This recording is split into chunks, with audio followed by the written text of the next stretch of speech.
Good Shabbos, new city. Hope that this pre-Shabbos video finds you and your family healthy and safe and enjoying this beautiful Erev Shabbos afternoon. The Shabbos, we come to the conclusion of the book of Shemot, the book of Exodus. The last parsha, Pekude, details the tallying up of the materials that are used in the construction of the Mishkan, that traveling sanctuary that went with Bnei Yisrael everywhere they went.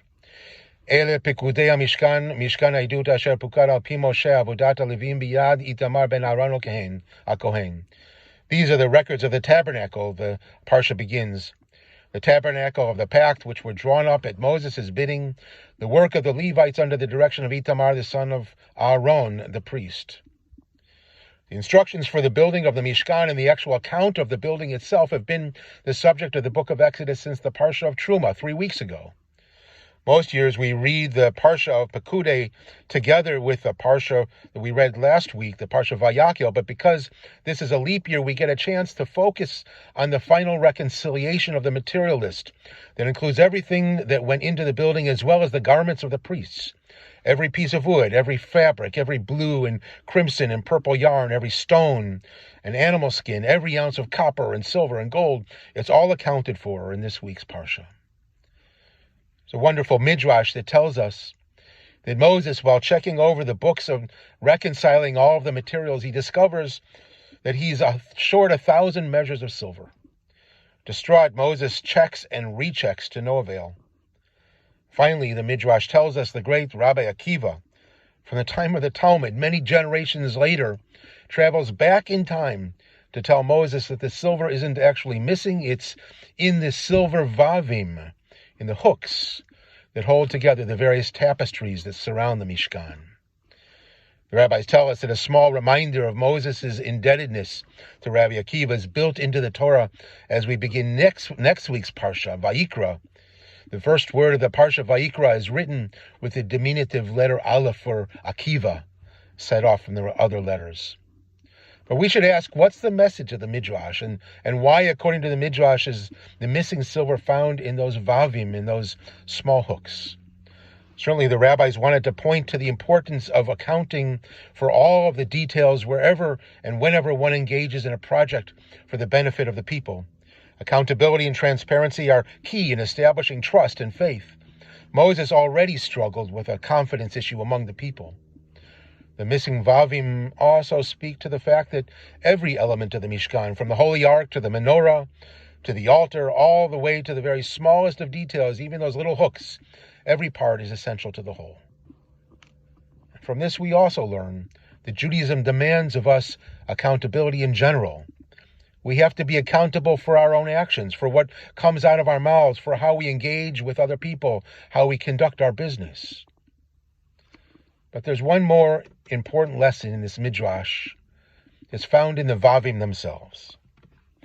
The rabbis of the midrash might have chosen another small part of the Mishkan to convey the idea that every part counted. They might have chosen the small little pegs or many other things, but why did they choose the vavim in particular?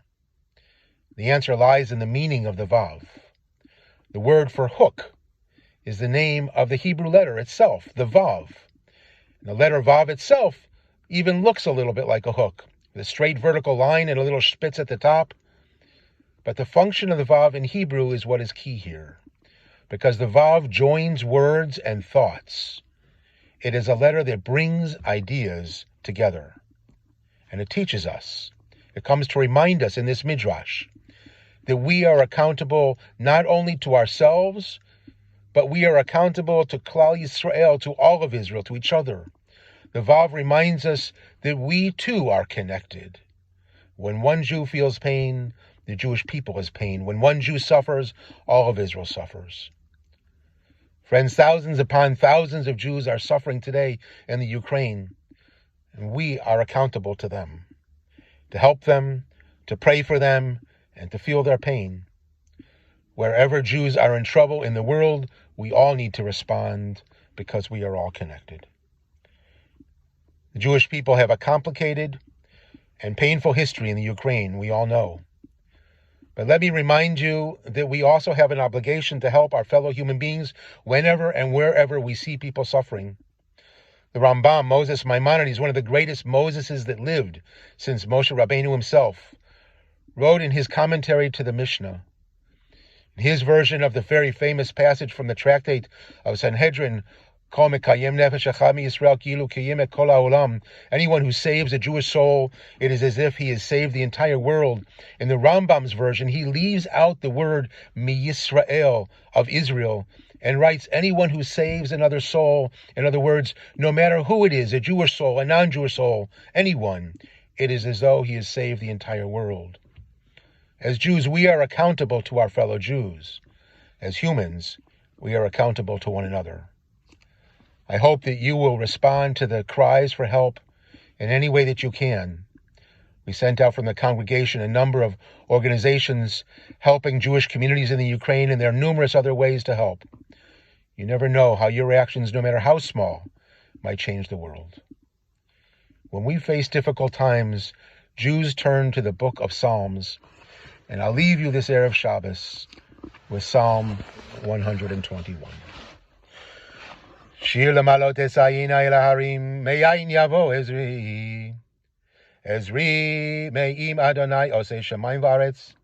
Aiten lemut raglecha, inum shomecha, hine lo yanum v'lo yishan, shomer Yisrael. Adonai shomecha, Adonai tzilcha, yad yaminecha, yom ama shemesh lo yakeka, v'yarech b'layla. Adonai yishmarcha mikol ra yishmor nafshecha, Adonai yishmortecha, tzedcha v'echa mi'ata v'yad olam. I will lift up my eyes to the mountains. What is the source of my help? The source of my help is the Lord, creator of heaven and earth. He will not let you falter. Your guardian does not slumber. Surely the guardian of Israel neither slumbers nor sleeps. He is at your right hand to protect you. The Lord your keeper gives shelter. The sun will not smite you by day, nor the moon by night. The Lord will guard you from all harm. The Lord will preserve your soul. He will guard your going and coming from this time forth and forevermore. Shabbat Shalom.